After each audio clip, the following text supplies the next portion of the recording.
God damn, it's good to see you guys and women. This is a fucking good. Honestly, this brings me so much joy. Seeing all you sexy bastards. What's up, Trois Maltroir, Christian, music entrepreneur, overseas students, Australia, down under, mate. Game stunk. We might just talk stocks. We might just go buy stocks and all this dumbass shit that's going on today. Anna, good to see you. Holy shit, it's good to see you. Ryan Martinez, it's your first time. Fuck yeah. I'm drinking new soda water. This soda water is so fucking good. I'm trying to get them to sponsor. $4 and then they can sponsor the whole show. Dieter, top of the morning to you. Honestly, I didn't start the morning off right. I'm gonna talk about that, but it is damn good to see you. Stupid stock shit. For reals, man. What's up, dude? Greg, what is up? RJ, I love you, bro. Hope you're doing well. David Moskovitz, the double M. It is time to short GameStop. We're in some wild fucking times, my friends. Vincent, what's up, homie? Jason Blake, holy shit, there's a lot of you guys. Y'all are packing in. Give it a second. I'm gonna, I think, put it on Dork for a sec. Mathmaniacs, Matt Payton. Ashley, where are you? Talk about today. Where am I? Where are you? Someone asked me this question recently. They're like, who are you? I was like, fuck, I don't know. Who are you? That was kind of a fucking too deep of a question for Hangout. David Dominguez, I love the name, Double D. Feels like you should be in WWF. Invest in Blink. All right, Jay, we'll talk stocks. We can put that on the agenda today. Who else is here? Fabio, Brian Weber. All right, if you're brand new here and you have never, everyone's piling in, all good. If you're brand new and you have never been part of an office hours, Mark Cuban. How do you know we're doing a Mark Cuban video? I think maybe I talked about that. Reed Porter's here.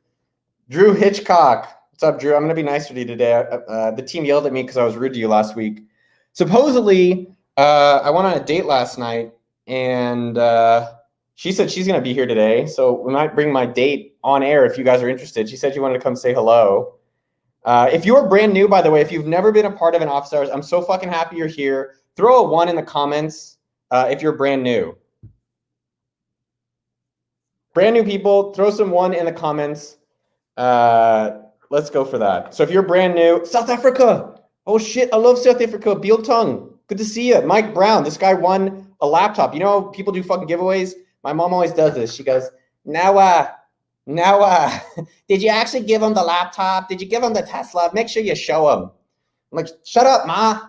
Meatloaf. Anyways, Mike won one of the laptops. So if you're brand new here, throw some 1 in the comments. Mathmaniacs is brand new. Holy shit, a lot of brand new people.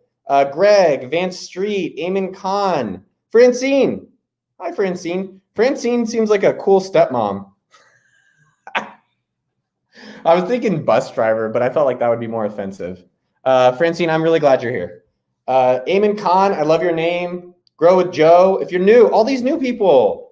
Dude, you guys are so fucking awesome. Thank you guys for showing up. Jerry Douglas, Betsy Padilla. That sounds like a good dish. Timothy Davis. Who else? Oh my God, so many of you guys new on Pier. Oh my God. Rohit, where have you been? We canceled it because you weren't showing up. So all of you new people, throw some 1 in the comments. Adam Brandon, and if you are brand new, make sure you subscribe to the channel. It's youtube.com/okdork. Subscribe, hit that notification button so you guys do not miss another office hours. So all you brand new people, man, this is Elon Musk's daughter is showing up. No, that's Alvi. Sorry. Matthew Karsten, what's up, homie? Satvik Changa, dude, awesome name. I like it. Trauma Char. I love all you people growing. Raquel, you made it. We were all waiting for you. Mike, all right, we'll talk about your Jew concert tonight. So many amazing new people here. Oh my God, Roberto. Dude, Chiaro Moxie. You listen to the show? Dude, we had a cool one yesterday. I talked to this guy who paid $10,000 to find a wife. So that's coming out soon. Jackson Cunningham, brand new. What's up, my man? Do I like your name? Sai Manu. Yeah, you definitely do meditation. I thought I saw you on Instagram in a downward dog pose.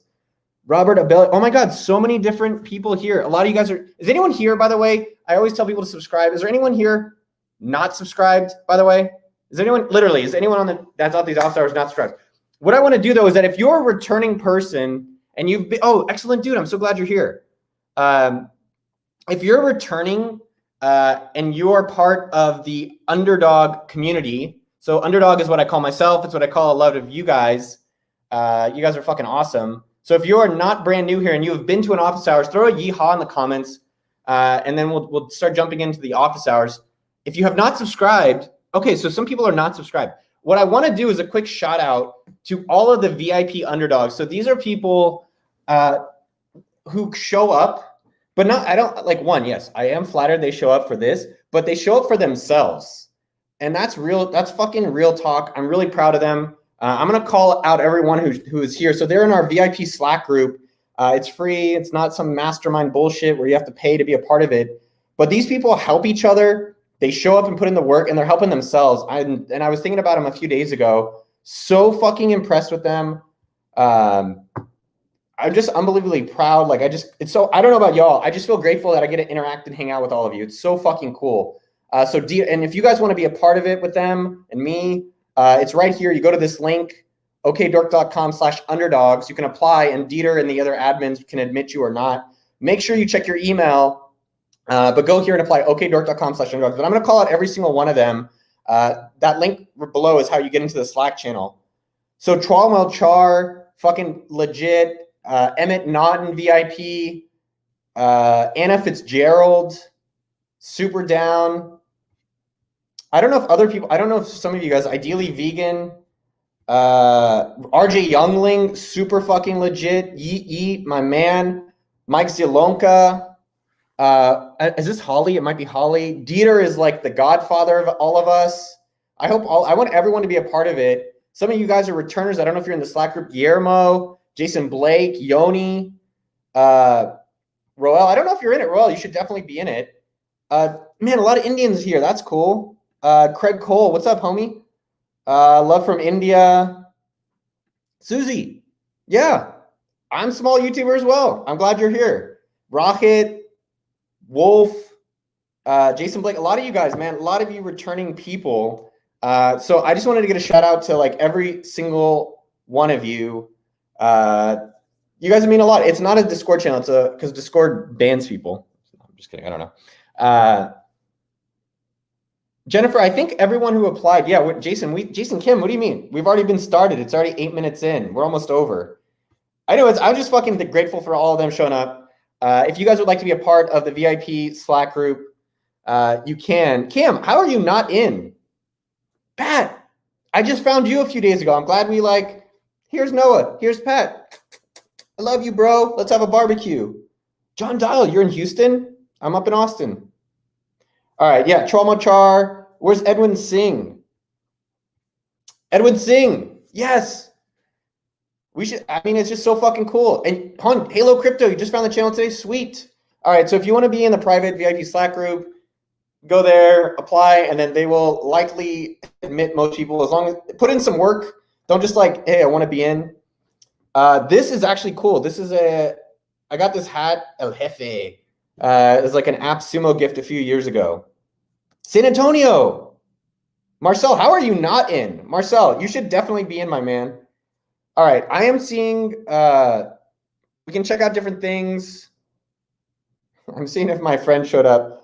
Whoop, whoop. All right, so in the agenda today, I wanted to give a shout out to all the other returning people and VIP Slack people. I love every one of you. Nick Farah.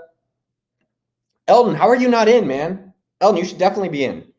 Next up, I wanted to give away AppSumo hat. We'd have to make more of these. There was only one made. So I wanted to do a quick plug. How many of you guys are starting businesses or wanting to start businesses? Returning people, all the bomb. Check out Norbu. Norbu's dope. All right, Norbu, I don't see you yet, but when I see you again, I'll show you out. So I wanted to just do 2 quick plugs. Oh, a lot of you guys are in. Oh shit. Robert Gardner. What's up, homie? Matthias, David Torres. Oh, so a lot of you guys are starting businesses, wanting to start. It's so interesting. All right, starting a business, trying to find a side hustle. Let's do some of that shit today. That sounds challenging. I like that. All right, well, let's answer more of your questions. So I'm going to do like 3 quick plugs of things, and then we'll go into whatever questions you guys have, and I'll do my best to answer them. And maybe some of the people, oh, wow, a lot of you guys. Simon New. So I'm talking about, my man. So we're going to go into some starting and marketing business advice today. That's what we'll do. And probably just have a shit ton of fun. Got about an hour and a half to jump in this. I love seeing you guys. I'm going to do 2 quick more plugs because I want to, and I think they're beneficial for you. How many of you guys know about AppSumo.com? I guess a lot of people don't know that I run a company called AppSumo. I help run it. There's a team. There's no one in the office. There's only 2 dudes in the office. But there's a lot of people that are really amazing that help run AppSumo. So if you are an entrepreneur starting or growing your business, I would definitely sign up for AppSumo.com for the newsletter. Don't have to buy shit. Just go see what kind of tools people are making. The other thing I would highly recommend on AppSumo.com is that if you are creating stuff right now, like any of you guys are creating, or any of you guys doing books or courses or anything like that.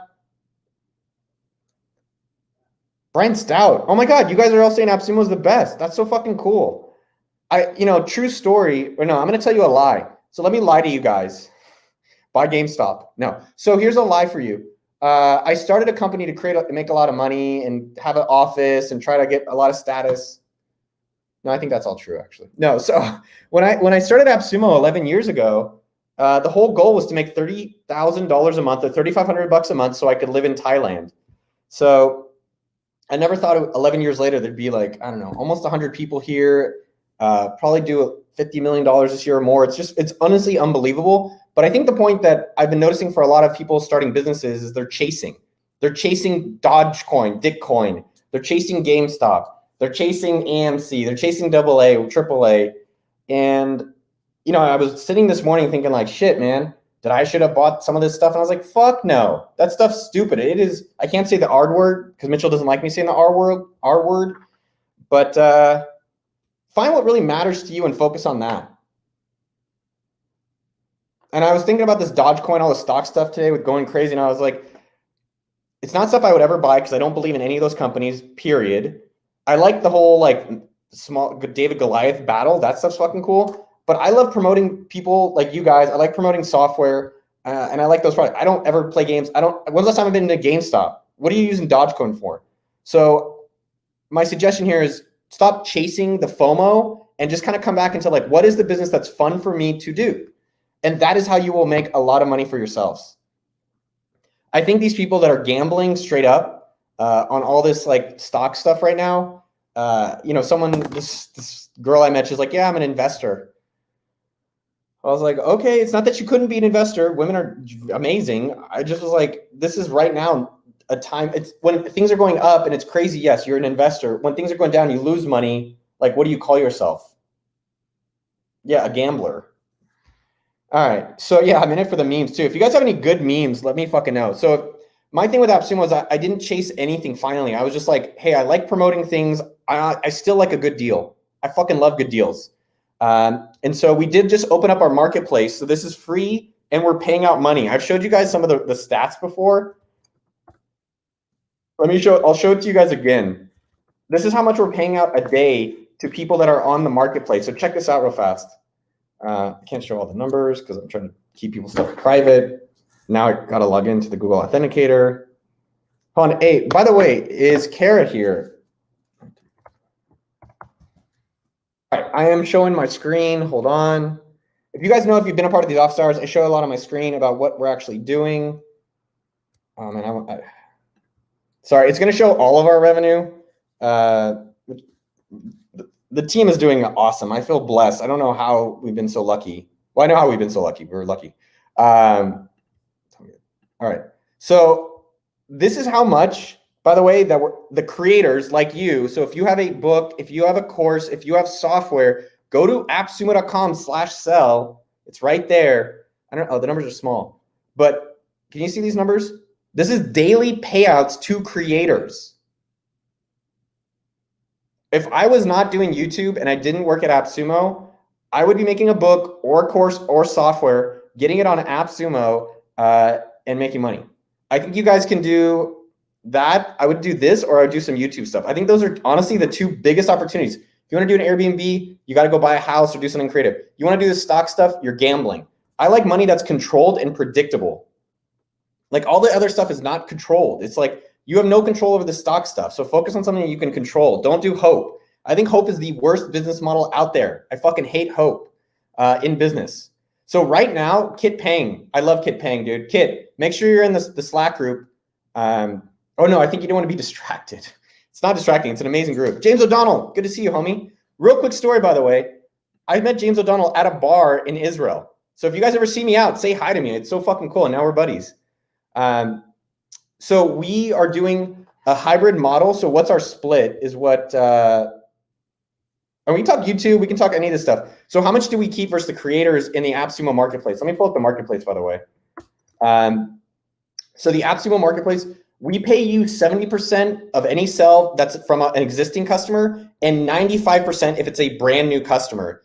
And I think you can probably guess why we did that. We want new customers into the AppSumo ecosystem. And if it's an existing customer, it's not like we love them, love you, but it's just like we shouldn't have to pay you all the new money from that. Because the idea for us is we want a lot of new people into our ecosystem.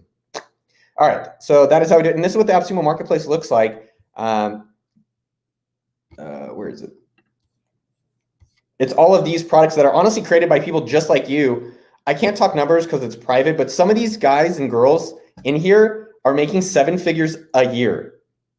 I was like, yo, I quit this company and I'm gonna go make some software or book a course and put on AppSumo and just retire. Or I could buy Dogecoin and get rich, one of those two. I'd rather do the one I can control and I don't have to worry about mob mentality. All right. Tapish, you're a great person. All right, what is up, everyone? All right, so does it work? Yeah, it works everywhere. We have customers all over the world. It's amazing. All right, I got 2 other questions that want. Oh, no shit, dude. What product? All right, so I'm gonna go into your. What was the motivation to create the marketplace? Right now, there's a sales team at AppSumo. I think it's around 10 people. And if you look at other business models that have gone to billion-dollar levels, most of them have a marketplace system. So if you look at Amazon, some 50 or 60% of the revenue comes from FBA, from the marketplace, not from products they own. Shopify, they opened up a marketplace so that anyone can create a store. If you think about it, Airbnb, a lot of these giant companies created marketplaces. And the reason you do that is because you can expand the amount of sellers you have in your business. So we have a sales team of 10, but when you open a marketplace, now we have a sales team of 1,000. I think there's about 700 products almost, or 650 in the marketplace. So it basically kind of creates individual salespeople to go run their own businesses via AppSumo. Yeah, Alan, this is exactly the right word, flywheel. So someone comes in, we try to give them as much money as possible. They bring in new people to AppSumo, which helps grow the business in the long term. All right, what did I do before AppSumo? Sometimes I feel like you guys already know my story, so I'm not trying to like waste your time. My career, do you guys want to know my career? I don't know if it's helpful. I want to do stuff that's helpful for you guys, but I'll answer your guys' questions. After college, I worked at Intel, then Facebook, then Mint.com. Then I started Facebook Games, and then Facebook payments company called Gambit. Naval Ravikant, I guess he's famous now, funded us. And then from there, what did I do after the Facebook Games? Then Gambit. Then I consulted for SpeedDate.com, and then I started AppSumo. And that was March 2010. I don't think, Chad, the software doesn't matter. This whole this is like when people ask Tim Ferriss or Tony Robbins or Jeff Bezos, like, what phone do you use? They all use the same fucking phone as you guys. Oh, what to-do manager to use? It doesn't matter. Like the software most of the time doesn't, like all the people that like using Notion, I think are stupid. Because to me, using Notion is like it wastes more time than actually just writing shit down in Google Docs. So don't worry about the software. Worry about how do I get customers. So go use Udemy, go use Skillshare, go use Thinkific. I probably would use Teachable myself. So I just don't think that's the hard part. The hard part is, can I actually go help people with my course or the things that I'm creating? It's the customers that are the hard part. Quick shout out, Aaron Beatles. Good to see you, my man. This guy's a legend. Always really helpful. Edwin, you can't be offended. You look like a guy that doesn't get offended. So Jason Kim, wow, I'm just going to go to questions. I was going to talk about sleep and FOMO, but I'll just go to your guys' questions. And if it's boring, Anna, can you be the boring police and tell me if shit sucks? I'll probably know if it sucks too. But if it sucks, be like, no, let's talk about something else. So here's a question. Like, how many email subscribers do you guys think you should have before you monetize a course? What do you guys think? You tell me.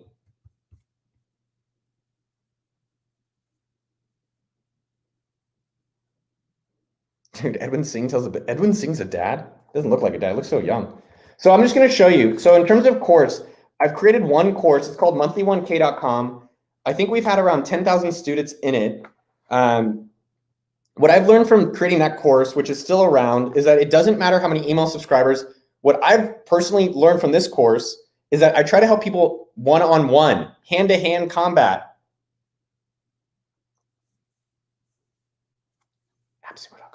So it doesn't matter how many emails. If you have 10,000 subscribers and they never buy anything, who cares? So my suggestion for you is, and this is what happened when we started the course, we did it manually. So I met people in person in Austin. We flew out people, or either flew them out or somewhere local, and we did manual in-person help. From there, we took that and put it into an online site. And then from there, we had to do a lot of tweaks on it. And so I think where you're doing, Jason, and what my worry for you is that they go and build all this, they do all the stuff that's the easy part, but the part that actually matters is helping and making money. They never do, because that's the scary part. So my challenge for you, Jason, is go get one. Just go get one paying customer today. Just get one. Don't worry about the email list. Just go get one customer today.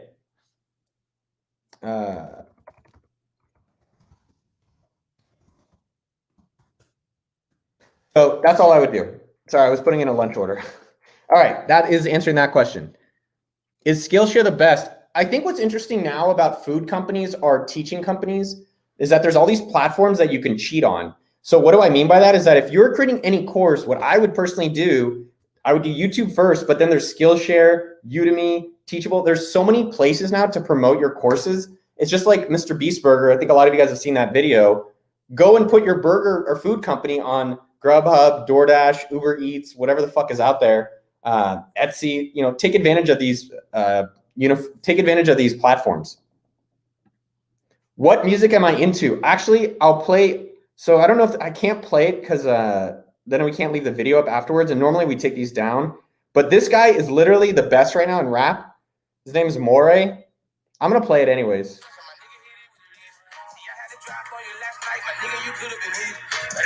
Anyways, Moray is so good. This guy is going to, I would bet on him. Moray is going to blow up. They should have betting on musicians where you like bet on ones you think are going to do really well and there's a reward for it. The other song, I'll tell you the song that I've been jamming like hardcore. I've been sending it to a lot of friends. This song.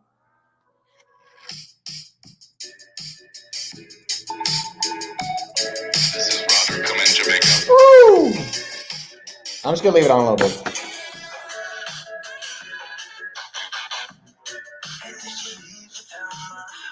All right. Can you, hey, what's up, Cole? Man, what a family, man. Cole sends holiday gift cards, holiday cards that you put on your fridge. I want to send a single person holiday card. Well, actually, you know what's funny? You guys are saying, damn, this song's so good. I'm going to stop paying attention to you. Tyler, what's up, dude? Tyler, you guys, is amazing. I look like a hardcore band guitarist. Thank you. Oh, my God. Ideally vegan. I just talked to Turbo Goth. That's so crazy. All right, I'm going to play their song in a second. So in terms of subscribers, yeah. I think you can monetize a newsletter with just a few people. Here's the crazy thing. You don't even need a newsletter. You can just go use Gmail. I use sendfox.com. But I think where people get tricked up in the whole business realm is that they look at all the toys and the games, but really what's the end thing you're trying to do? You're trying to ask for money in exchange for something. That's really what business is. So I'll put up the link. So my suggestion for you, Cole, is instead of building up the newsletter and getting so many people, the way I like to approach it is make sure that you can make money and then focus on the growth. So this YouTube channel, I think I've showed you guys the budget. I could do it if you want, but instead of trying to make money on our channel, selling you a course and selling you more stuff, I am trying to grow this audience to a lot larger size. And then it's like at that larger size, it's much more interesting to say, hey, go check out AppSumo. And I'm doing that at the expense of making money right now. So my encouragement for you though is at the same weight, start making sure you can make money and then grow the audience. I think what a lot of people do is they grow the audience and they're like, well, let's see if I can make any money. And I think that's just a little too risky. Would I recommend it? Hey, January, I feel like we should see you on YouTube. I would subscribe to your channel. What do you guys think? Should we do YouTube or podcast? So let me just show you.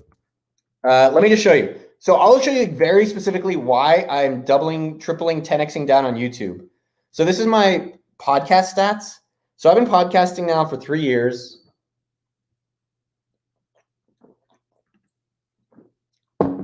So let's see the stats. All right, so this is podcast stats, which is still amazing. And I think a lot of you guys, it's okdork.com/podcast or Noah Kagan Presents. So this is the podcast in the past year. So it's so cool. We still get 5,000, a little over 5,000 per show. So really amazing that people are downloading. That's like on the first download, and each show gets somewhere between 6,000 to 8,000 downloads. Amazing, so cool. Let's go check out YouTube.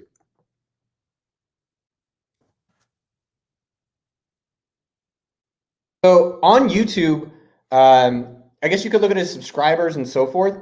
But on the YouTube stuff, let's look at it over the past. Let's do the last 365. That view sucks. In the last 90 days, 30,000 new people have found this channel, which is amazing. That's just unbelievably cool. And so, as I showed you on the podcast, in a year, it didn't change. But in YouTube, we were able to get 30,000 new people to find out about the things that we're talking about on our channel. So I think the podcast listener is a more committed person to the creator. So the people that are into the podcast are like, man, I fucking love this person. So I think the podcast listener is a little bit higher quality, sounds fucked up, but they're just more committed. They're more like part of the community. YouTube, it's a little bit more transient. I just think that the audience potential, the audience size, the ease of growing influence is just easier on YouTube. It's also harder on YouTube because you have to do more, you have to do video. Like doing audio, just go and do some audio and you call it a day. All right. That was I don't think long-winded. That was my exact answer on that.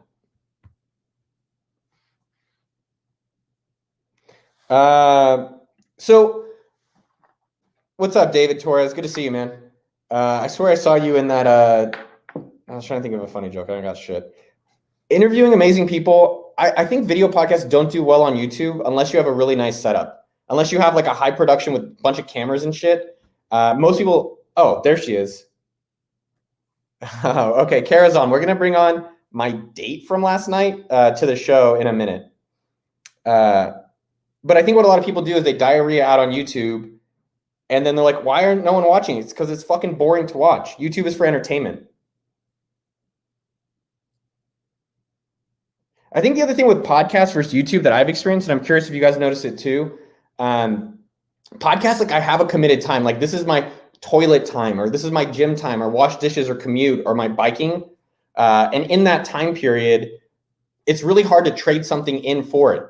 Because it's like, I'm committed to listening to Joe Rogan, or I'm committed to listening. I think Kara was telling me last night, she listens to a lot of the popular, Dax Shepard, Joe Rogan, Tim Ferriss, Noah Kagan. And to take them out, or one of the popular female shows or murder mystery, to take that person out is really, really hard. But in the YouTube thing, you're like, oh, it's easy to have an appetizer or try out new things. You're not doing as much of it's not a zero-sum game. Oh my God. So by doing a cooking show, by the way, I'm trying to get collabs with some cooking shows. So Matt Madison, if you guys have any connects, I'll just show you guys. I'm trying to do a collab with basically 2 different food channels. Hey, there's me. That's very meta. Matt Madison I'm trying to get this guy. I'm trying to do a food collab with him. So if any of this guy, and if you guys don't subscribe to his stuff, he is annoying as shit. He's so obnoxious, and I fucking love it. So I'm trying to do one with him. And then there's a guy in Texas. So I think this guy I'll eventually be able to collab with. I'm into grilling. I got a Traeger. So Meat Church. This guy is really good. How do I not subscribe to him? That's weird. Anyways, his stuff is fire. So if you're into grilling, I would check those two dudes out. A lot of people, a cooking show would just be fun. I think it'd be super fun. A lot of people do use YouTube as a podcast player, but I think it's already after they've found the person. They've already liked Noah Kagan, Tim Ferriss, blah, blah, blah. What I found, Yoni, is that when I uploaded my podcast videos to YouTube, it would actually lose subscribers. And if you look at someone like Tim Ferriss's YouTube channel is not that big relatively compared to someone like a Graham Stephan or other people who are focused on the YouTube as a medium. Care, where are you? All right. So do you guys, by the way, want my date from last night to come on the show? Yes or no? You guys be the judge. Who's Nick Giovanni? All right, hold on. I want to see this Nick Giovanni. I did watch, what's that, Banging with Bibish? This guy, all right, I'll subscribe to him. Nick Giovanni, that looks cool. Babish is like super popular. I've watched one of his shows. Yeah, Babish. This guy's really good. I watched like a house tour of him. That was actually house. This was actually, yeah, the AD. If you guys are not subscribed to the AD channel, really, really inspiring and just cool to see creators' houses. All right, so you guys want to see the date or not the date? Bad Wolf is here. Holy shit, Kara.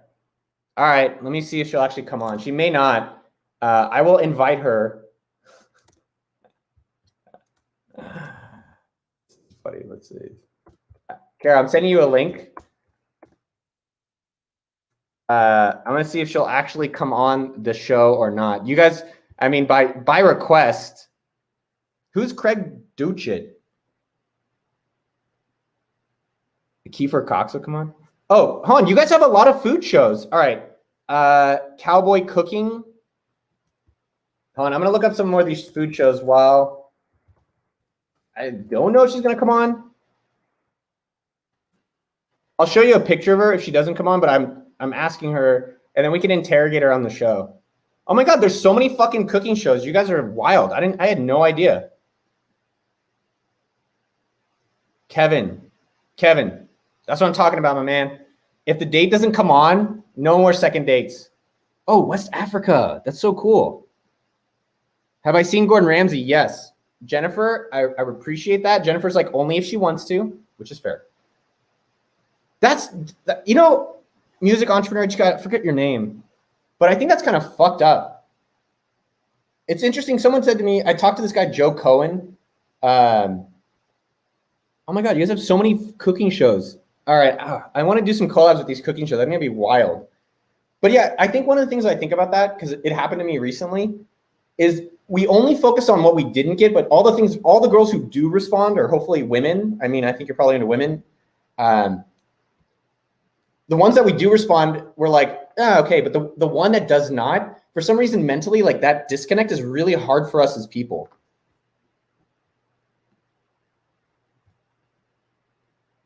Hold on, let me see if the text came through. All right, she might be joining. If not, hold on, I got an idea. I'm gonna have FaceTime her. This is not gonna go well with people. Hold on.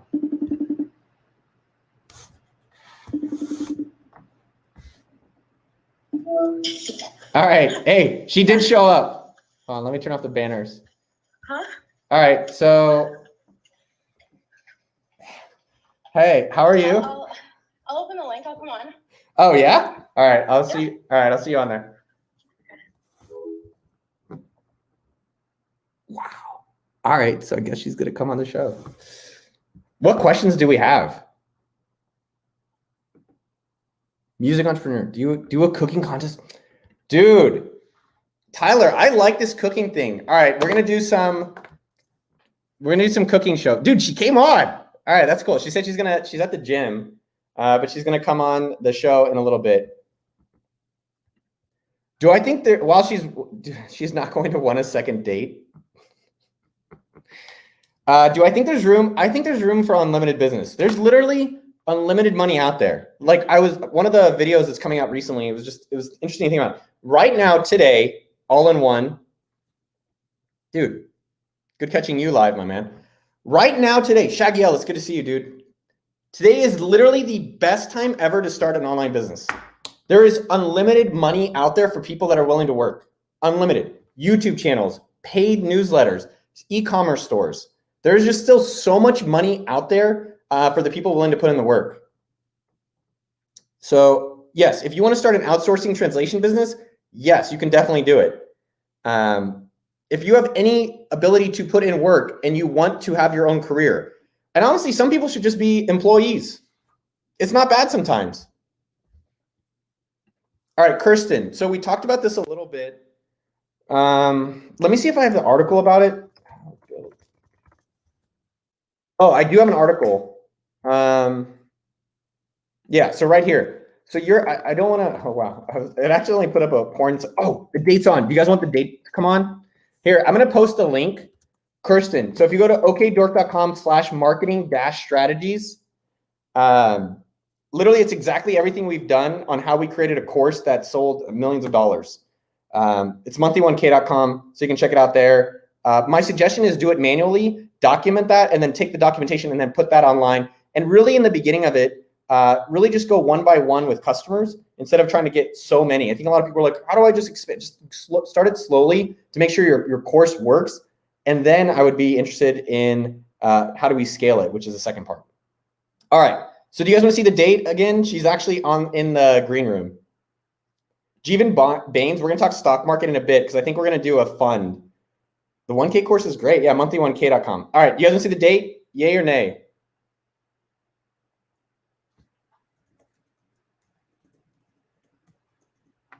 Yes. Yes. Kenneth Castle, email Sean@appsumo.com, SE with 2 N's. Kenneth Castle. All right, you guys want to see a date? All right, Kara, we can see your no, it's not your boobs. Han, what are we looking at? Hello? It's weird. It's like a mirroring. Never used this before. Not an avid YouTuber. Now you're now a YouTuber. How does it feel to be a YouTuber? It feels good. Yeah. Yeah. Hey, never been on anything live. All right, so they're gonna ask. How about we let the audience ask you and me questions about our date? How do I see them? I'll call them out. Okay. Oh, so you get to pick the ones that you get to. See, this is okay. So Anthony Freeman's asking that I try to kiss you. Do you want me to answer? Yeah. No. Should I have? No. I don't know. Would it have Whatever you worked? think. If I wanted to kiss, would you kiss back? Depends on at what point. Nope. What was your first impression of Noah? Oh, they're good. When? Like yesterday? Or Oh, ever? interesting. So yeah, we met on one of the app things. Yeah, sure, yesterday. Let me slow down. What was my first impression? Easy to talk to. A little judgmental. But fun.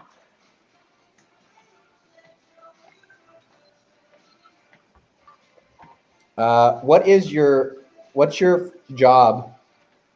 This is Kenneth What's my Castle. job? Yeah. I work in finance. She works in finance? What's that? At a tech company. So Kinda Vincent like a tech wants bank. to know when was the right time for me to kiss you? Like I missed the memo. There wasn't like a magic moment that you could do it. I was just saying I would have responded differently depending on when it was. You know? This is cool. Would you go on a second date with Noah? Thanks, Kevin. He's asking. He wants to go on a date he wants to watch us go on a date. Well, we did talk about, I didn't know. So here's the thing. I think that I am more of the kind of old fashioned. I don't really like to know about people. I want to learn about them as I go. So I didn't do any Googling beforehand, which I learned I should have from Noah because he did a lot of Googling. And So I didn't know he did podcasts or YouTube or anything. So he said that I said that we should record a podcast and he has a margarita machine that he never uses. I said we should make margaritas in the margarita machine and record a podcast. And then whether it turns out badly or great, like down the road, it'll still be funny, you know? Good story. All right. Beards, yes or no? Yeah. Edwin's asking. Q&A with me? Yeah, this is great.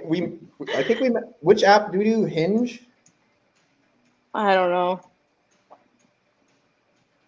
Okay. These people are saying that we should. Mojo Matt said we should. He's shirtless, by the way. Nice bod. He's got a good bod. He said that we should make margaritas. Definitely. I agree. This guy says, "What if Noah were an animal?" I don't know what that means. Have you bought any of these like GameStop stocks? No, but actually, before they stopped the shares, which I think is really fucked up. Am I allowed to swear? Whatever. I think it's really fucked up what they did. Like it's supposed to be, you know, for the people, like making the stock trading democratic, and then they stop it, which I think, I don't know, that might be controversial. But before all that happened, and I was reading the stories, it made me buy more stock in other things that I had wanted to buy stock in. And then towards the end of the day, I kind of regretted it after they made that decision. But yeah, I do stock trading on Robinhood. What stocks did you buy yesterday? Square. You know, like the Square payment. No. Anything else? No, just Square yesterday. But I've had like random ones. Like I have Peloton, JetBlue. I don't know the others. Claudia, who's actually a friend of mine from high school, she says, "What are your life goals non-professional?" Ooh. My life goals. That's really tough. I would like to run another marathon.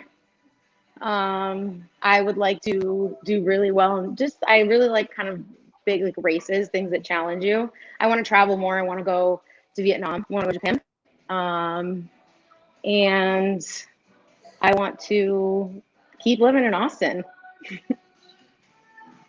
I have to think about that one to come up with a better answer.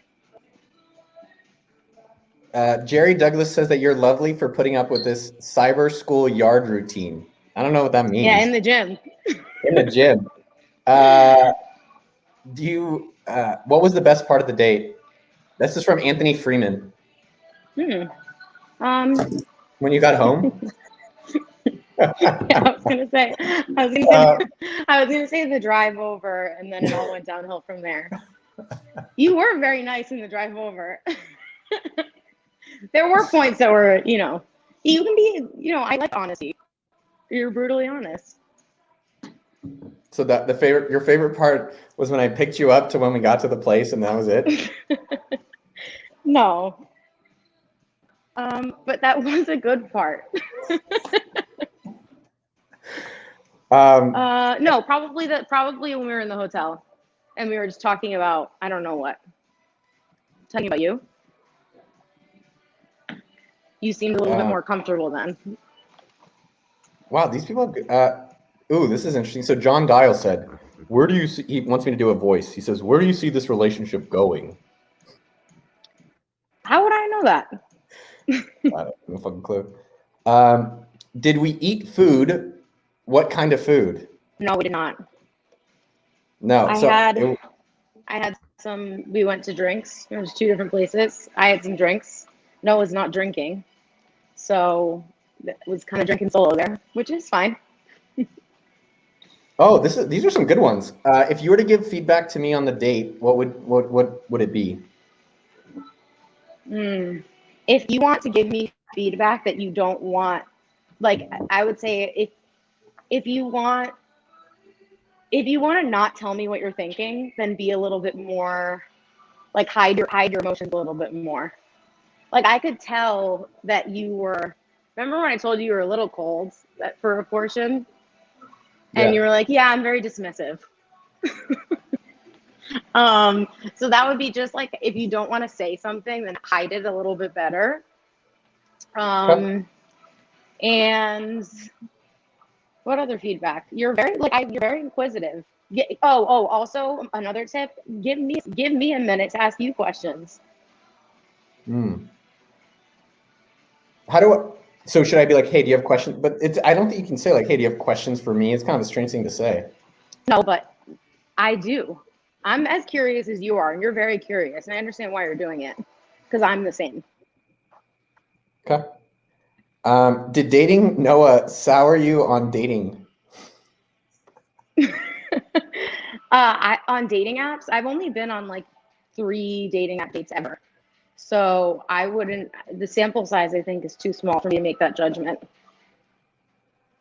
This is interesting. So were there any red flags? Just when you seemed pissed off. Kind of a red flag. Dude, this audience is amazing. But no, nothing else. Nothing about you is a red flag. Well, I guess you don't know me very well. No, True. Okay. Christina Wilner said, what is the most shocking thing Noah said? Ooh.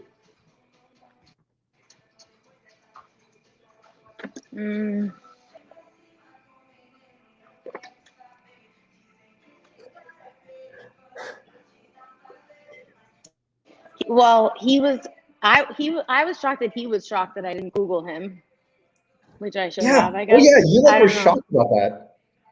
I don't know. I prefer not to. And the shocking thing was probably when he said he's very dismissive, and he was not having a good time. That was the most shocking, that he wasn't having a good time. All right, so they want either you to ask me people seem to fucking love it. They want you to ask me questions, so I should shut up. Why weren't you having a good time? Now I have to do it in front of everyone. You can give me feedback too.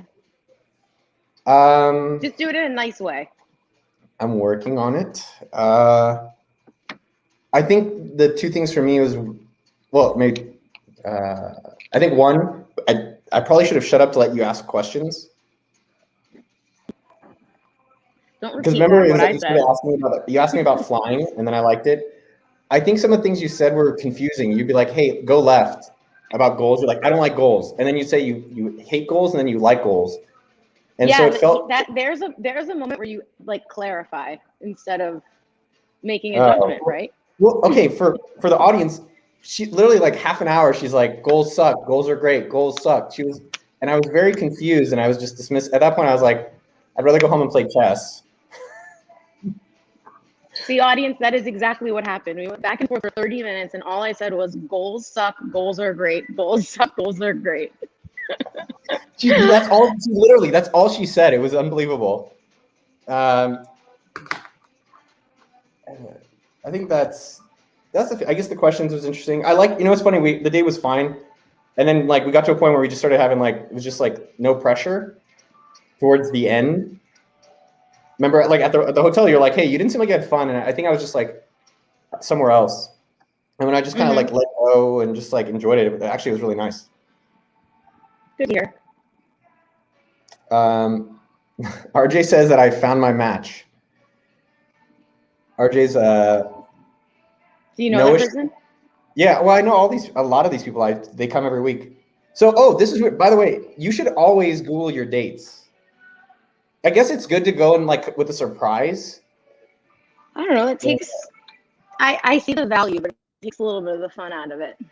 That's an interesting point. I think we talked about this last night, y'all. I think women generally don't look like their photos, and guys always do. So straight up, I'm just trying to verify that you look as good as I think you're gonna look, which you did, and you do. Thank you. Not now, but no, you look good. Let me see I think one thing I do is I keep talking because I don't like the silence, so that doesn't leave room for you to ask questions too. Oh, maybe. That could be it. What is your sign? My sign's Leo. I'm also Aries ascendant or whatever. My moon sign's Capricorn. I don't know. You're 3 of them? Yeah. That makes sense now. There are 3. I think I'm seeing it. Mine? What about yours? What? Oh, What are you laughing at? I don't know. This is just fun. The questions coming up? You always hear about the ones you don't post. Oh no, I'm trying to put most of the questions. I am an Aquarius. Hmm. Do you watch? This is interesting. Do you have a favorite YouTuber? Nope. Okay. You should no. Anyways, all right. I think we're gonna get going. I think we're gonna go back to business talk. So, anyways, thanks. I'm gonna ask you my MBA, my toughest MBA questions are coming in the chat. Oh yeah. You gotta What's your, post them. Hunter, you gonna post a question? I'm gonna post many questions. Whatever you're talking about, I'm gonna dig into my MBA brain and think about the toughest questions I can on that subject. How was coming on the channel? How was this experience? I've never done it before, so I can't really compare it to anything.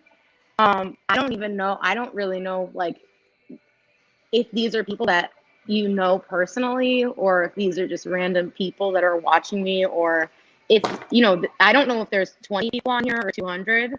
So I really have no context. I just thought I thought it would be kind of a funny thing to do. And impressive. It was very fun. Yeah. I like the rapid fire questioning, and I like the opportunity to give feedback. So would do it again. Second date? Depends on what we do. All right. Well, I will follow up with you. I'll see you. And then if you want to grill me in the comments, I'll see you over there. Have a nice workout. I will grill you in the comments. Good luck with your show. I think you're doing a great job. Thanks for coming on. Appreciate it. How do I leave? Oh, I'm from here. Okay. Bye. Bye. Bye. Wow. All right. All right. Anna, thank you for, we got to come back to some business talk. But she will be in the comments. That was pretty interesting. What do you guys think? Whoa, that was a good one. Kiefer, good question. What made her say yes to Noah? Man, that was interesting. Shifted hard. Mike, yeah, what happened? What happened? I was like low energy, and then she came on, and I was like, Jerry Douglas, you're funny too. Jerry's like, stop picking on her. I thought it was great. No more shows. Yeah, this is my last thing on YouTube ever. We're done. We're done on YouTube. Uh-oh. James O'Donnell, January says she's amazing. Strong contestant. I don't know. I guess we are all contestants in the dating pool or dating game. Go mountain biking with her. Oh, what should we do for second date? Beaming, Nick. Thank you, Nick. I hope you're beaming too. I think I'm just used to chatter. I was with my family last week, and I love my mom. She just can talk nonstop.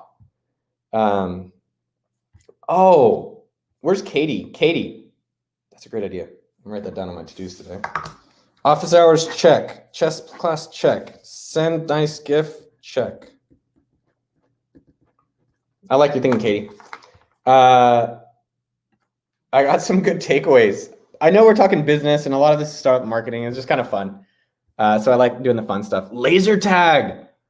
Tiara, you're fucking dope, man. I hope you can join the Slack group, okdork.com/underdogs. I think our second day, we're going to do a podcast. Get more information from her. Mountain biking. I would like mountain biking. I think we're going to do that tomorrow. I was hungry on that date. I didn't actually eat. All I had was Sour Patch Kids before it. Kayaking, for some reason, I think is like one of the worst activities ever. Every time I kayak, I'm like, who likes this? Like, no one I likes kayaking. Stand-up paddleboarding, so maybe something like that. It's just a little cold right now. No, RJ, yeah, I think you have better chemistry with your boyfriend, Nev. The only thing is I just don't want to sleep with Neville sexually. If he was a woman, if he had a sex change, I would pay for the sex change and just marry Neville. How much are sex changes? Let's Google that.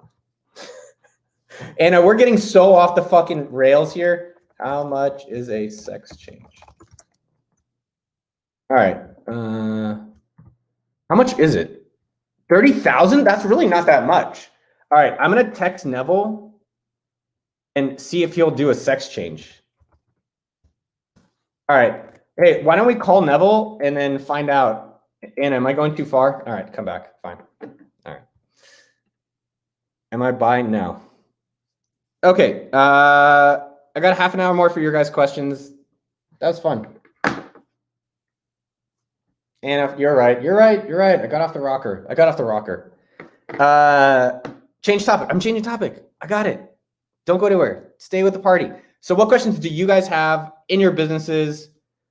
Yes, I reviewed Mr. Beast's channel and Ali Abdal. Yeah, I guess sometimes I get. What are questions that you guys have in your own business, in your own worlds, that you guys are thinking about today? Go see the bats under Congress Avenue. Kind of smells like poop, so I don't really do. Locals really don't do it, but it's pretty neat. This is the best worst chat ever. Thea, I like you. Thea, I'm really glad. Oh, cooking class. Yes. I think that or mixology, possibly. Kevin, I'm trying to get back to like responsibility. This is trying to be responsible. All right, let's talk about stupid shit. GameStop, yay or nay? All right, I am curious. How many people here bought GameStop, AMC, or like Dogecoin based on all this fucking craziness? Okay, now some of you guys, what's up, Joel? Joel is here. All right, I'm gonna do the business questions. All right, so these office hours started, I think we called them like something else. The interesting thing about office hours, so if you ever see people's YouTube live streams, they actually lose subscribers. So from our goal perspective, which is to get to 250,000 subscribers a year, it's not worth it. But what happened is that it was just fun to talk with y'all. I love it. I love it every Friday. Like if this Friday, I guess a lot of Fridays I'm not always feeling hot, but this Friday just fucking felt good. Well, I felt good after I started talking to you guys. And it's just fucking cool to connect. Like the fact that I've gotten to meet a lot of you online and talk to you and like we help each other, it's been just magical. So I think I could do this till probably I die, or even if I live beyond. All right. Would I recommend starting a business you're not passionate about? No. Life is way too fucking short to do it. Life is unbelievably, it's so fucking, I'm almost 40, which is, I mean, I guess I've lived a lot, but feels fucking quick, man. Like 40 more years to live, give or take. So go find some shit. Like if you need to pay bills, do some shit work. I've definitely had my fair share. I worked at Macy's and bed sheets. I worked at Office Max. I worked at a popcorn stand. I've done a lot of just shit work.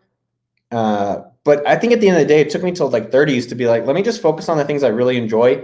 And even if you don't make a lot of money, you're enjoying it. Just need to make enough that you can live the life you want. And I will say with AppSumo, I love what we do. I love doing this YouTube stuff with y'all. And it didn't make a lot of money for many years. I've shown you guys my tax returns. Let me see my tax returns. You guys want to see I've shown you guys this shit. Here's my tax return. I didn't make money for fucking years. Like I started this in 2010. I don't think I made that much money until like 2016. All right. Yeah. Oh my God. This is so fucking low. Hold on. You guys want to see my tax return? I'm going to show it because it's so fucking, it honestly is so small that I'm like proud of it actually. So this is my tax return. Can you see it? Yeah. How much did I make? Oh my God. Oh. Alimony, no, business income. So what's my total? Oh, I guess I didn't do that bad. This is when I still had my previous company that was paying me, but like, I think, yeah, AppSumo, this is revenue. I don't even know if that's income. Yeah, 76,000. Actually, better than I thought. Not bad, my man. 70,000 a year. I mean, you have to realize at Mint, I was making fucking 100K, and then I went down to 80. What's 2011 look like? This is when I was doing AppSumo full time. Oh, this one's good. This one sucks too. Not sucks. It's all relative. How much did I make this is the first year I ran AppSumo. Oh, I guess I had consulting money. Huh. Better than I thought. All right. I guess I wasn't as broke as I thought I was. Jews like complain like, oh, I got no money. And then Actually have a lot more than they say they do.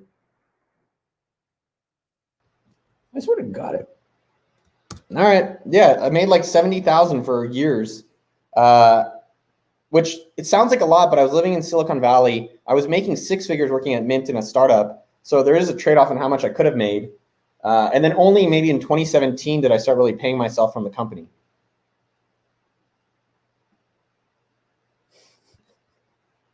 Shut up, Joel.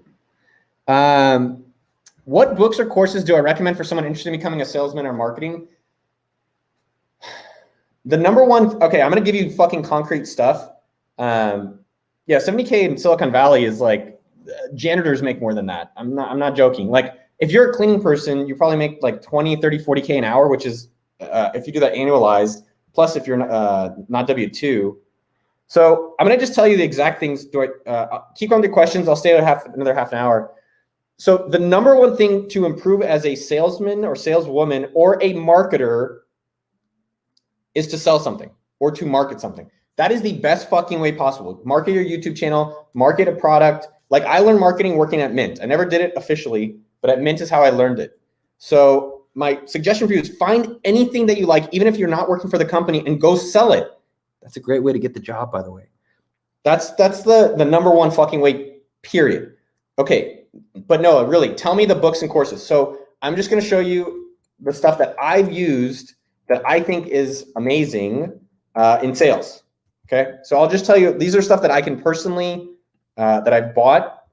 I'm just gonna show you the books I like. So Zig Ziglar, I listened to this in high school. Zig is a gangster.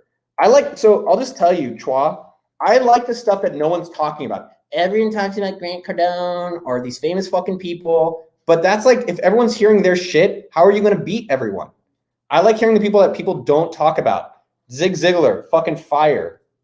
I think it was called Altitude by David, what's his name? Evan Pagan. Yeah, Altitude. So I found a torrent of this, so don't do that. But Altitude, Evan Pagan, fucking fire. That was an awesome one, super awesome thing. Ultimate Sales Machine at Holmes, straight fire. These are the books that, like, they're old school shit. You don't hear people talking about them anymore. Really amazing. Oh, look at that. I have Sour Patch Kids in my cart. That's funny. There's other ones like Challenger Sale. That's okay. I'm trying to think of any other sales books I've really liked. Nah, I think those are the ones that I like. If I only had to have a few, that I've talked about this before. I think $1 Million Consulting is really good. It's good for consulting, which I haven't done a lot of, but it's also got a lot of sales stuff in there. I've had Alan Weiss on the podcast. It was one of the most popular episodes that we've ever done, but that would probably be the last one. All right, that was some good stuff. Zig Ziglar, just get anything. I got his audiobooks. Go to the library, get his stuff from the library for free.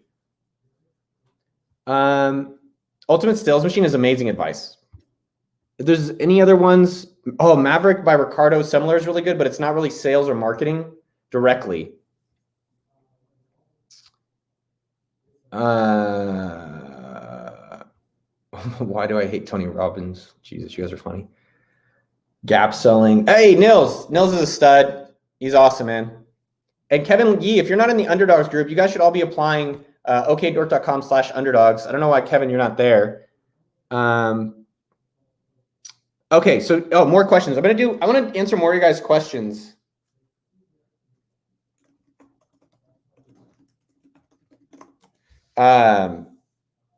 Is dropshipping a good way to get lots of capital to build a bigger brand later on? No. So I think dropshipping is stupid. I think affiliate marketing for the most part is stupid because I don't think you're building any asset and you're just chasing opportunities versus building something that matters to you. So the problem with both of those markets is that you get marginalized and you see these fucktards. Can I say that? No? Yeah? All right, fuck it. So you see all these fuck boys on YouTube sharing how they fucking make money, and all those guys are poor. Like I know a lot of them personally. They have no fucking money. And it's not that I'm trying to brag that I have a lot of money or not a lot of money, but you're learning from someone who's not Mark Cuban. You're learning from someone like myself who's created multiple companies that make a lot of money. And my point here is that you have to think about, are you building an asset? And if you're going to Alibaba, just like other Shlomos that are all over the fucking world, their margins on your products are going to go down. And then guess what? Amazon Basics is just going to fucking replace you. So I highly discourage you from doing drop shipping unless you have something exclusive with the dealer or it's something that you've made yourself. So I definitely would discourage anyone from doing this stuff. The same with affiliate marketing. It's not as popular nowadays, thank God. But it used to be popular with like arbitrage and banner ads and all that kind of stuff. I just don't think it's long term. And I've done it, man. I've done those kind of businesses. I've tried Facebook games, which was kind of like an opportunity business, or Facebook payments. And I think you got to find the thing you enjoy doing, or make something for yourself that you enjoy having.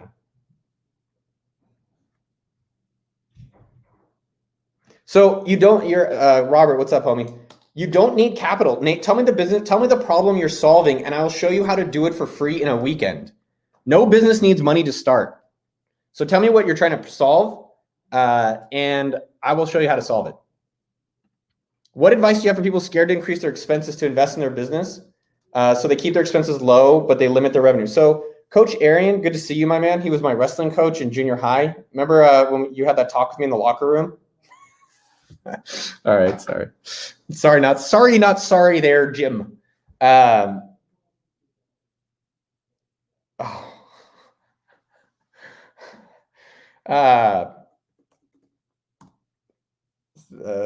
the date texted me something. So here's the thing. There's a big difference between spending and investing. If you are spending, it's not an investment. If you're investing, there is a return. So I don't get scared investing. I get scared spending. So I keep my expenses low in my personal life. Like my house, I've told you guys, my mortgage and all my stuff is $3,000 a month. I make over 7 figures a year, but I have a $3,000 a month house. I am going to raise that. I'm looking for a nicer house. But I drove here in a Miata, 2004 Miata. So it depends on how you were raised and how you want to live. Some people ball the fuck out. And I think I'm working on, I have my own money issues. Everyone does. But I think in all businesses, it should really just be, is this an investment? And if it's an investment, here's a question for all of you. If there is an investment that creates a return, meaning you put in $1 and you get out $2, how much should you invest in it?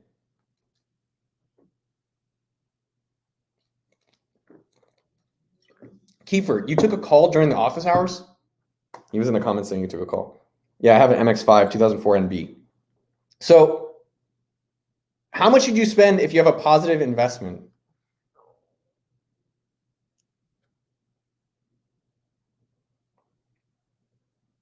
Everything. Unlimited. So my suggestion for you, Coach Arian, what we do at AppSumo, one of our sumoisms, is test then invest. So if you're not sure if it's an investment or an expenditure, try it out. And if it produces a positive return, then go crazy. So what are examples of that? Thanks for asking. Influencer marketing.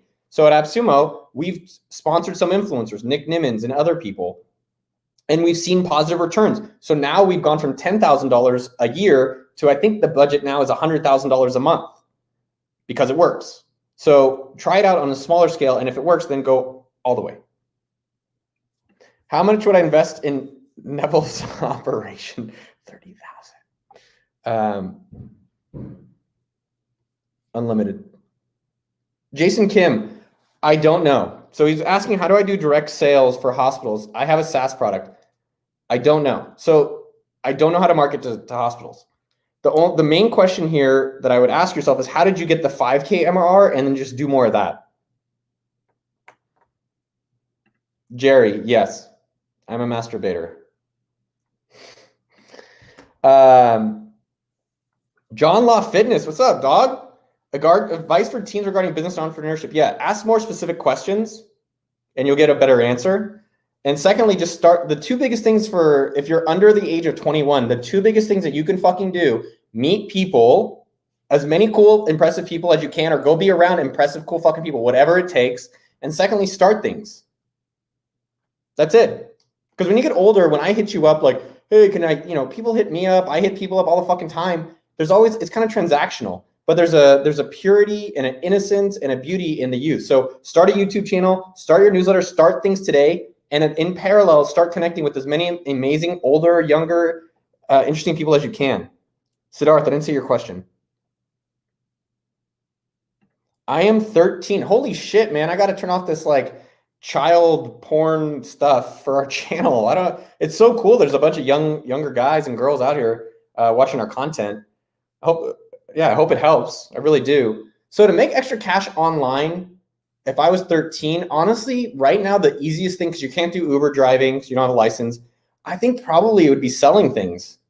I would go to my parents and my grandparents and my friends, and I would go and try to sell on Facebook Marketplace or on eBay or Amazon, because I think it's like, what's a guarantee? I don't like this. I guess in business, I don't like hope. I don't like, I'm going to pray for it. So those are guaranteed ways I know can make money immediately. I also think starting a YouTube, if you enjoy it, start a YouTube channel or start supporting creators. So if you're not the person that wants to be in front of a camera, like I love the attention, but Jeremy, who is the producer of our show, he's amazing. He lives in France. He loves being behind the scenes, I think most of the time. And so I think there needs to be, but you can go do either one of those, but get started today in that. So go sell stuff and then start, putting yourself out there if that's something that excites you. It always excites me.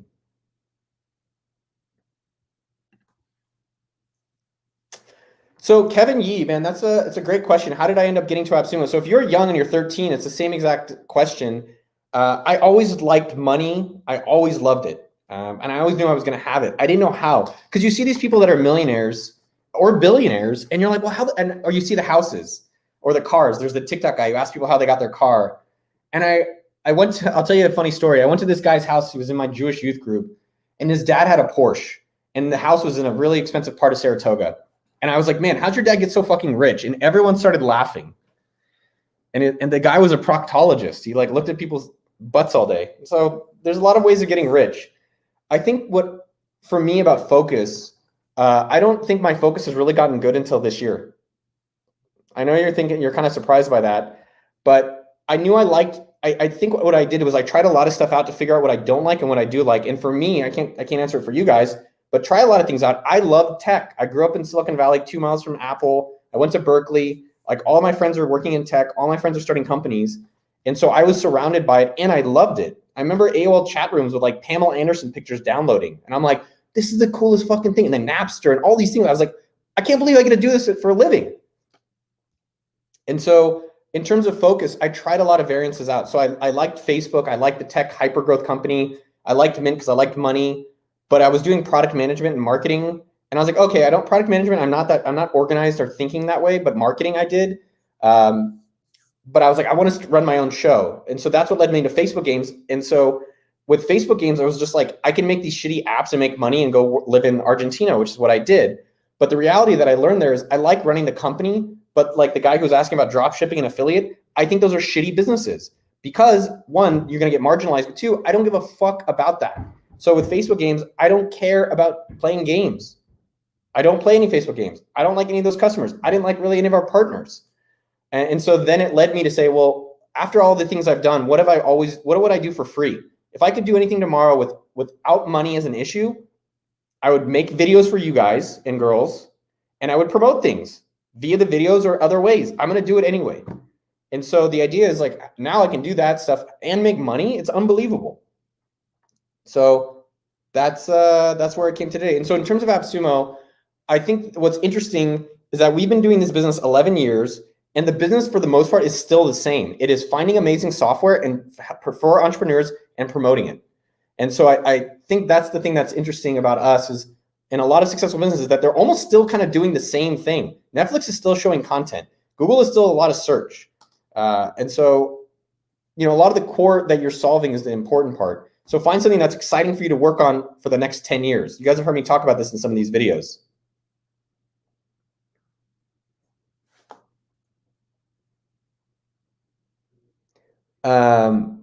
Best advice for publishing and promoting an ebook. So Tony, I have put out an ebook. I didn't really promote it very well. I have 2 of them. One is about things that if you make a lot of money, how to avoid taxes and things that rich people do. And one is about my Facebook experience. I'm putting out a published, like official, Tim Ferriss style book. If you guys want to get on that beta list, let me show you. I'll send you, email me and I'll add you to the beta list. Where is it? Books@okdork.com. Let me just change it. So go to email me books@okdork.com and I'll add you to my beta list from when my book comes out. In terms of best advice for publishing, so I actually got my book designed at Fiverr for $100. So that was one thing that was really interesting. You go use Fiverr.com for your design. For promoting a book, I think my buddy Scott wrote an article. Yeah, so I'm just gonna post his book. So here's an article I posted in the comments. I think for publishing a book, a lot of it is like, have you built up an audience that likes you? Like I do these office hours for free, answering all the questions I can. I'm not charging anything. I don't sell anything. I don't do consulting, none of that stuff. And yes, sometime in the future, I'm going to say, I have a book. I think you guys would like it. It's for you. Or I have, appsumo.com or whatever that is. So I would say one by one, like if you guys are comment on a YouTube video, comment on one of our videos in the future. I reply to almost every fucking comment. And honestly, I just fucking like it. I like connecting with you. I like seeing you guys get success. I like the results. That shit fucking fires me up. I don't need the money. I want to see you guys get these results. So I think get a little bit of the one by one. So you have like the 1,000 true fan thing. I think what a lot of people do is they have a book and they like pray that Amazon's going to do the work for them. And that's just not the reality. John Law, I'm 15 and make $4,000 per month through 6 income sources. God damn, dude. Good for you, my man. You got to learn from this guy. Hey, John, start a YouTube channel. Like this is the kind of YouTube channel I think a lot of other 15-year-olds could benefit from. Sometimes when people ask the question, they know the answer. And I don't always know. I can only tell you what I recommend. So out of all the businesses I've done, every time I just focused on what was working, it goes better. So I highly would encourage you to see if you could take all the business and just 10x one of them, which one is the easiest to 10x? And that's how we've done it with AppSumo. So we have all these properties. We have AppSumo.com, SendFox.com, KingSumo, HallDrop, MeetFam. So on one hand, we haven't really focused, even though it's all for startups. But on the other hand, it's like, well, which one is really the 10x big opportunity? It's AppSumo. So MeetFam is gone, HallDrop is gone, everything is gone. And now the whole team is focused, like this YouTube channel, AppSumo Originals team, which is KingSumo and SendFox, AppSumo.com, are all focused on one thing. So I think you can go from $44K a month to $40,000 a month, picking one thing that has that opportunity versus like spreading yourself thin off ones that are a waste of time. Another example of this, John, that I think is really critical is a lot of businesses and individual content creators fucking promote on Instagram and they don't get any results. I'm just going to show you. This is not as a knock, but I don't update my own Instagram. On AppSumo, we don't get much, like 43 likes. Wow, great. 59. It's not that we don't appreciate it, but this is a marketing thing that I see so many people fuck up on, which is we should not be doing this. Why? Because I don't think it does anything for our company. We should be figuring out what channels, YouTube, email, blog, affiliate, influencer, and having every person focus on that, those things versus the ones that are not making a difference. But this is a common thing that even our own company struggles with.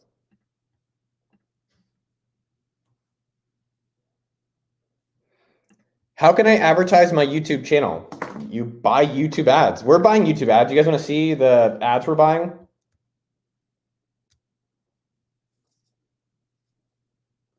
Kiefer, dude, I like Kiefer.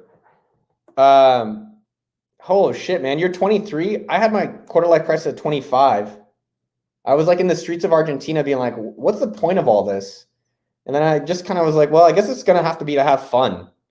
So Kiefer, I can recommend 2 things for you, man. Because I definitely empathize. I definitely have had those moments in my life. One thing that I do, let me see if it's this.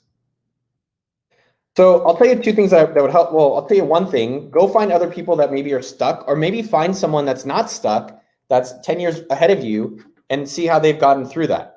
So that would be one thing. I go to Reddit a lot, and I'm on a subreddit called, oh, why is it so dark? Fat Fire. And there's a lot of people that work at FANG, Facebook, Amazon, or Apple, Netflix, Google, and they post about this stuff. There's that, and I think there's also Rich People Finance. Yeah. So I've actually seen a lot of posts like yours here. So I think what I've noticed for myself, like I'm not drinking this month. So on Reddit, I'm on stop drinking. And it's nice just to have a community. So that would be my first suggestion for you is find a community that can be part of. Find someone that maybe directly you can feel less stuck. I think when we're stuck, what I've observed by that is that I'm just not aligned to doing the thing I actually want to be doing. That's honestly what it comes down to for myself. It's like for 3 years, I was working on sumo.com. And then I was doing podcasts for a year, and then I did YouTube for a few years ago. And it never felt like I never woke up saying, I want to go do this. And it's because, and so there's a little bit of weirdness because I'm like, fuck, I don't want to do this shit. Like, I really don't care, but I feel like I have to or I should. And that's why you're probably feeling stuck. So maybe take some time for yourself, go for a walk, journal, all that shit. But maybe try to dream what unstuck looks like and what are you doing that would make you feel unstuck. Yeah, and Coconut Pete, Rasta brother, that is fucking true. Action makes you fucking feel good. So Coconut Pete, you know, it's hard when you're not feeling it, but that's the time you go to the gym. Action definitely makes things happen. I think that's a good one. It's good advice. Brendan McGarth, what's up, man? McGrath, you want to start a YouTube channel, which is great. I think everyone should have a YouTube channel. What is the best software for editing? I don't do the editing in the shows. Honestly, I think you should just do iMovie if you have a iPhone. Just do whatever's free. Like literally when I started the channel last year, I was just doing my phone, editing a little bit, sending it to Mitchell and uploading it. Don't stop. Don't get distracted with the editing. Focus on the content and then building a habit. I've talked about the law of 100, which is get out 100 videos, which I think we almost just hit on our channel.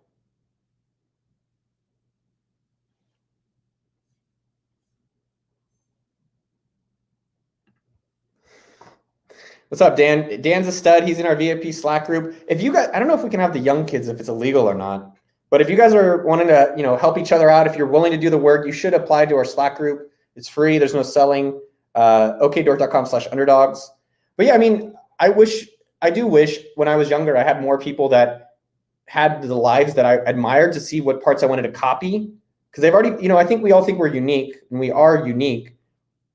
But you can literally just copy their fucking lives. Like they figured a lot of it out. And either you can learn from what they did well, and you could avoid the mistakes that they did as well too. Jerry Douglas, Think and Grow Rich. That book is fine. I think a lot of these like 4 principles and all that kind of stuff are inspiring. I think Napoleon Hill. Not Napoleon. Who's the other guy that Neville always talks about shit? I'll look him up. I think those are good. Napoleon Hill actually has a book that you don't hear anyone talking about. Oh yeah, Earl Nightingale. Oh, Earl Nightingale is fire. I'll show you guys. So I don't like Napoleon. The book is fine, but I think this book, it's something about, this one actually I thought was really good. And you don't hear people talking about outwitting the devil. I actually really liked that one. And then Earl Nightingale, you don't even have to buy his stuff. Just go on YouTube. And guys, you don't have to buy any of these books. Like, just go on YouTube and you get all these amazing, oh my God, someone has the whole audiobook here. Oh, you guys can't see my screen, shit, sorry. Go on YouTube and you get all of it. It's unreal. Or Earl Nightingale. Yeah, this is so crazy. It is unbelievable that we get all this for free, y'all. Unbelievable.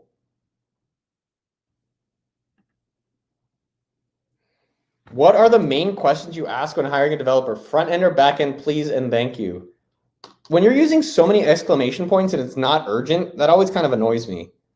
Because I don't think anything, unless someone's dying, it's never ASAP. I'm not hating on you. I'm just going to try to give you some feedback. Let's try to pronounce your name. Sivanasian Dharmalingam. Dude, cool name. I think with developers, I'm trying to think of the ones that I've loved. The developers that I love build stuff on this. They've always been building their own things. So almost every developer, Chad, who's my business partner, I have to call him in 5 minutes. I might try to see if I can push it back a little bit. They all have been building stuff. So that's number one. You want to see what they've built because it shows a lot of initiative. and you could see if it's something that you like or don't like. In terms of the technical part, I'm not going to get into that. I think you can give kind of coding questions to see what their code looks like, or anyone that can look at it, you see how it does. If you're just getting started, for the most part, it doesn't even matter. Just get the product, get customers, and then get a product out. Bye, Anna. And then I'm trying to think, I guess with people I hire in general, I'm looking almost for two things almost every time, which is attitude and follow-up.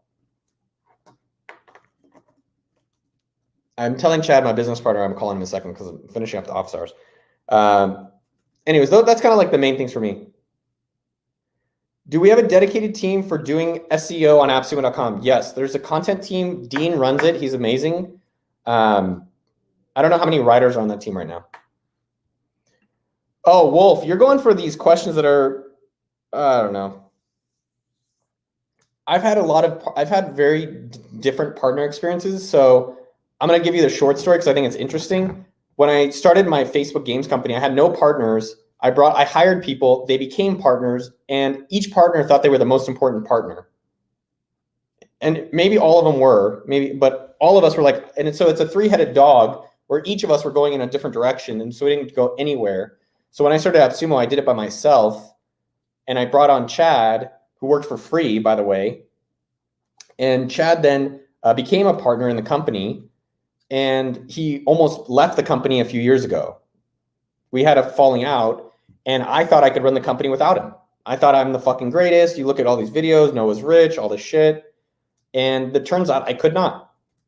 So I think most of the most successful people in the world have partners that either you see or don't see that help them do the things that they can't do. So Jeff Bezos has a lot of CEOs around him.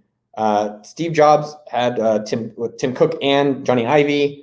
You know, the Google guys are two. A lot of people do it in twos. Zuck had Moskovitz and D'Angelo and some other geniuses. So I think you can do it by yourself. Bill Gates had Allen, Woz with Jobs. I mean, a lot of people have twos. So, I mean, you could do it solo. It's definitely worked. I think you need to find people that complement you at the end of the day. Taj Coin. All right. Oh, shit. See, this is tough, man. If I had to pay rent for my family, I would go drive Uber. Whatever is like a guaranteed money income, I would not try to do. I would probably spend 80% of my time doing guaranteed stuff, whatever gigs I could get. And then 20% of my time planting seeds that are long-term. So newsletters, YouTube, and other things. Living in Santa Monica. Is that Kim? Kim and Christine? Anyways, I love Santa Monica. One of the best cities on the earth. Yeah, you need a Batman and Robin. John. Thanks, John. I feel like John would be a cool, he looked like my 8th grade science teacher. I liked him. Christine, good to see you. Do I think this is interesting. Do I think the adult industry will keep growing? I talked to a friend recently who's selling nude photos of herself on Snapchat. So yeah, I think the adult industry is going to keep growing. I think it's something, I don't know how it affects society. I actually think is good and bad. I think there's a lot of negative stuff from the adult industry in terms of how people think about sex and women and men and relationships. But I think I'm more fascinated with how relationships are evolving with the transient culture, with the dating culture of apps, with people getting married later and all these things, with dual income houses. I don't know. So it'd be interesting to think about that. Do I invest in cryptocurrency? Yeah, I just put out a video. I haven't cut my hair. No hair, don't care.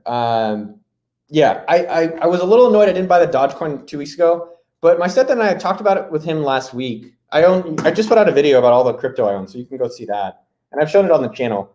I asked my stepfather, who's very good at stock investing, how did you deal with all the stocks you didn't buy? And he just was like, you can't be fixated on them. You only be fixated on the choices that you did make.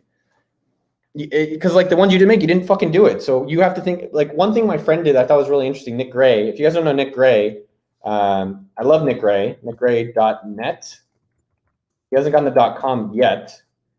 But what Nick Gray did a while ago, I don't even know if he remembers this, But this is nickgray.net. You guys should definitely go check him out and subscribe.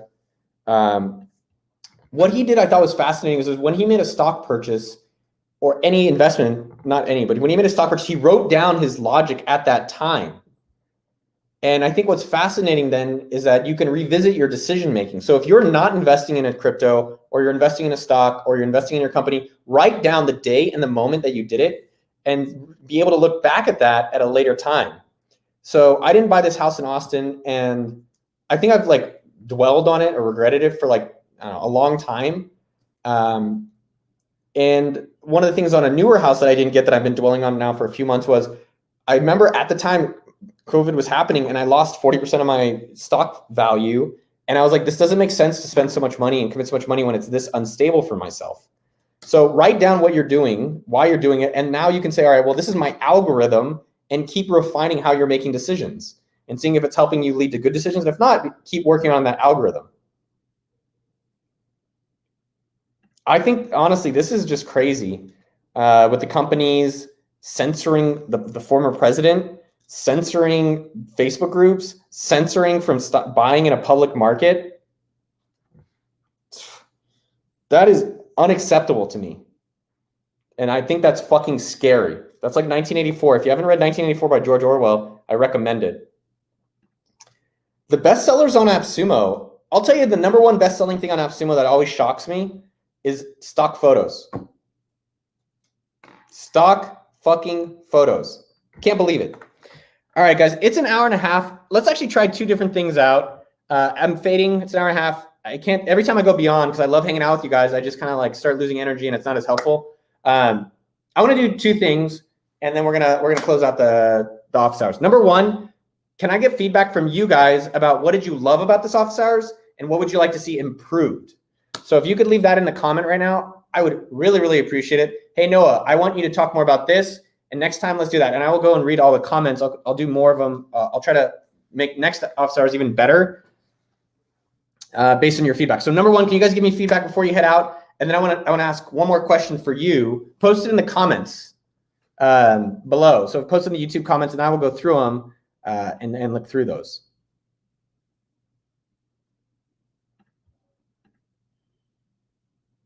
All right, I'm just looking. So feedback you guys have.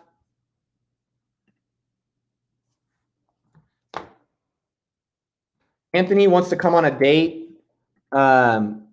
You liked it. Comments are disabled. I don't think comments are disabled. Oh, you like the fast pace? All right, Dan likes the fast pace. Keep it a little tighter on time. Yeah, it's like an hour and a half, Katie. You're right. Katie, thank you for the introduction. I'm going to text your friend today. You want more marketing stuff, Romeo? One, cool name. Yeah, this is good feedback about more structure with the questions and answers. We've tried a Google Doc. It's just hard because I do the chat and then the Google Doc. So I'm going to keep working on that. RJ, can you help me organize these? Oh, Sam. Hey, good to see you, Sam. Sam's a VIP. You like it when I bring people on? Do you guys like when I bring guests on? Okay, Surf Marco. Surf Marco, I feel like you're definitely a little bit critical of me today, but I also think your feedback's good. So I do appreciate you being kind of keep me on track. Okay, so you guys want more complex, advanced, like how do we do pricing at the 8-figure level and things like that? Okay. Paul Bass, okay. Hey, I appreciate the feedback. You guys don't want the date stuff, more just business stuff. You guys like guests? No, Marco, don't apologize. Dan, the entrepreneur, dude, that's so fucking cool, man. You guys should check out Dan's channel. He's definitely been stepping up his game.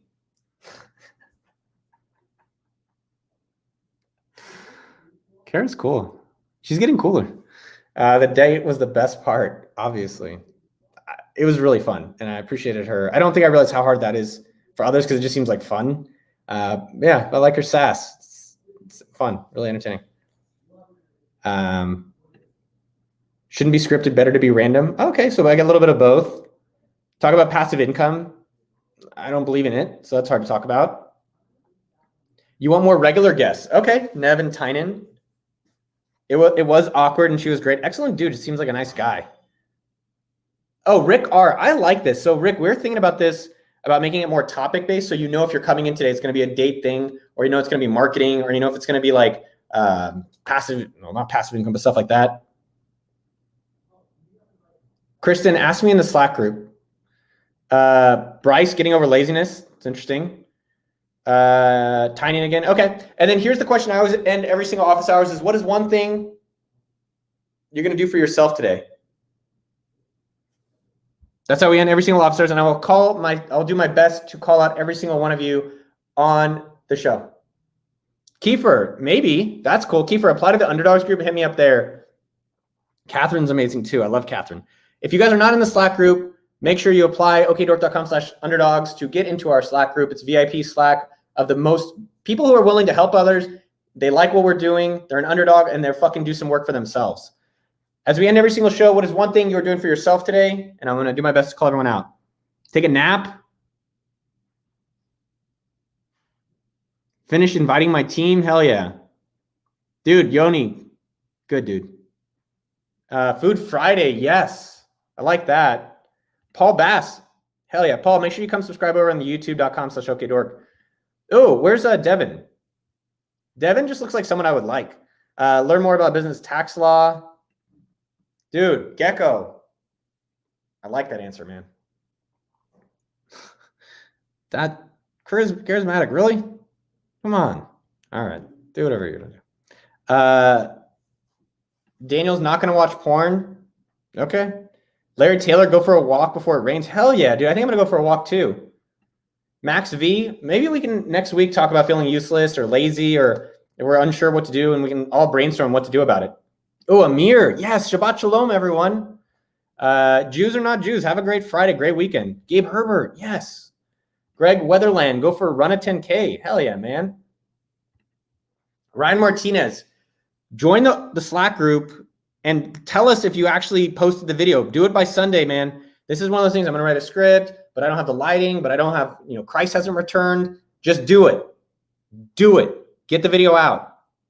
Just do it, Ryan. Don't fucking wait till next week. By Sunday, if not today, have the video out.